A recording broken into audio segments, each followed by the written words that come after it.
السلام علیکم ویورز، آج کی اس ویڈیو میں ہم بات کریں گے ایسے کون سے 10 صحابہ کرام ہیں جن کو نبی صلی اللہ علیہ وآلہ وسلم نے اس دنیا میں ہی جنت کی بشارت یعنی خوشخبری دی کہ وہ 10 صحابہ کرام جنت میں ضرور جائیں گے۔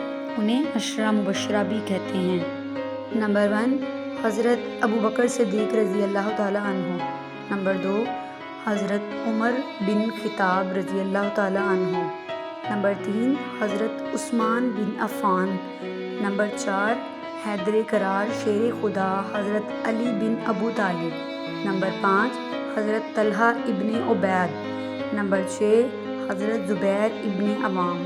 نمبر 7، حضرت عبد الرحمن بن عوف۔ نمبر 8، حضرت سعد بن وقاص۔ نمبر 9، حضرت سعید بن زید۔ اور نمبر 10، حضرت ابو عبیدہ بن جراح رضی اللہ تعالی عنہ۔